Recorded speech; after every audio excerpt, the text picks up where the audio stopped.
Imagine this. In the dead of night, under a moonless sky, a ruthless gang descends on a quiet American farm, guns blazing, ready to pillage and destroy, only to face the wrath of a hidden legend, a black woman Marine sniper whose deadly precision has toppled tyrants and saved nations. This isn't just a tale of survival. It's a pulse-pounding saga of justice, revenge, and unbreakable spirit that echoes the grit of Rambo and the heart of Hidden Figures. If you're in the USA or UK, craving stories that ignite your adrenaline and honor unsung heroes, hit that subscribe button now. Join thousands who get exclusive thrills delivered straight to your feed, because missing out on epics like this could be your biggest regret. In the rolling hills of rural Virginia, where the air hung heavy with the scent of fresh earth and blooming wildflowers, lived a woman named Elara Thompson.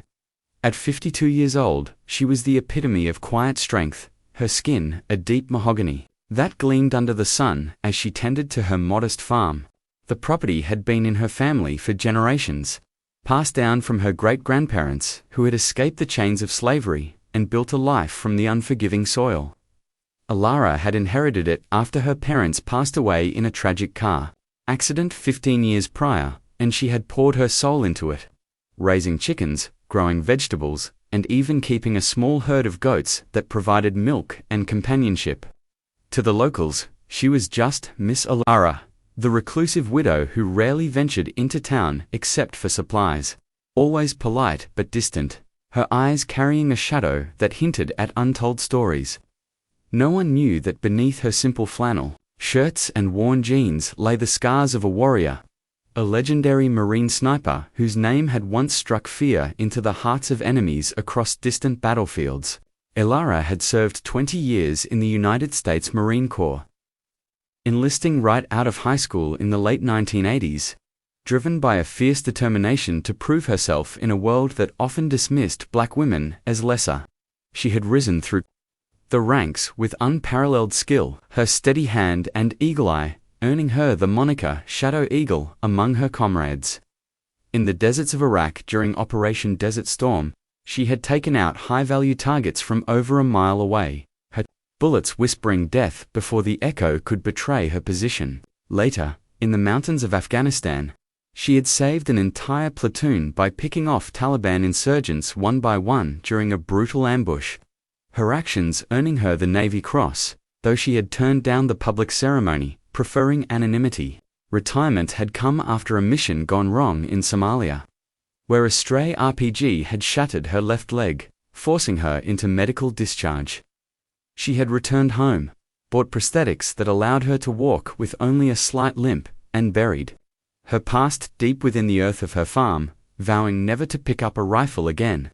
But fate, as it often does, had other plans.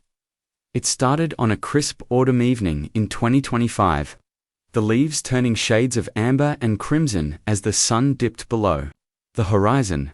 Elara was in her barn, feeding the animals, when she heard the distant rumble of engines, multiple vehicles approaching fast down the dirt road that led to her property. Her instincts, honed by years of combat, kicked in immediately.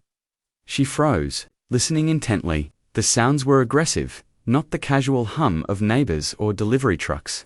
Peering through a crack in the barn door, she saw headlights piercing the twilight, 4 black SUVs kicking up dust as they barreled toward her farmhouse. Her heart rate remained steady. Panic was a luxury she couldn't afford. Quickly she grabbed an old shotgun from the wall kept for varmints, not intruders, and slipped out the back, circling around to the house under the cover of shadows.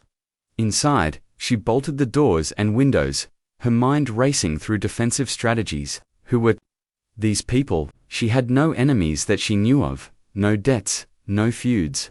The farm was isolated, miles from the nearest town, which made it vulnerable but also defensible. As the vehicles screeched to a halt in her driveway, men poured out, 8 in total, clad in dark tactical gear, faces masked, armed with assault rifles and handguns. They moved with practiced efficiency, fanning out to surround the house. The leader, a burly man with a shaved head and a scar running down his cheek, barked orders in a gravelly voice. Spread out, secure the perimeter.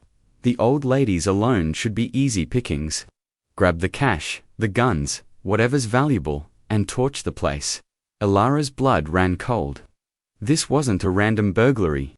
They knew about her, or at least thought they did. From her vantage point in the attic, peering through a small window with night vision binoculars she kept hidden, she watched them approach. One kicked in the front door, splintering wood, while others smashed windows. They were a gang, she realized, the notorious Blackwater Raiders, a criminal syndicate that had been plaguing the southeast for months, raiding farms and small towns, leaving destruction in their wake. Reports on the news had mentioned their brutality.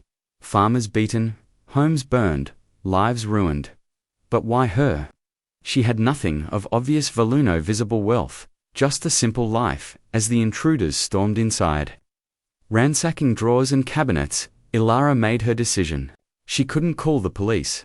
Cell service was spotty out here, and by the time help arrived, it would be too late. No, this was her fight. Slipping down to her bedroom, she unlocked a hidden safe beneath the floorboards, revealing her past. A custom Barrett M82 sniper rifle, disassembled but pristine, along with ammunition, a suppressor, and tactical gear. Her hands trembled slightly as she assembled it, memories flooding back of sandstorms and gunfire. But she pushed them aside. This was survival.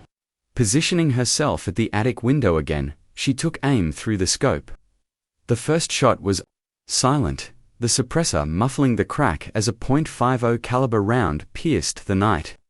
Dropping one raider who was guarding the SUVs, he crumpled without a sound, his comrades none the wiser. Ilara moved like a ghost, shifting positions, using the farm's layout to her advantage. She knew every inch of the land, the old oak tree for cover, the ditch that ran along the fence, the barn loft with its perfect line of sight. One by one, she picked them off.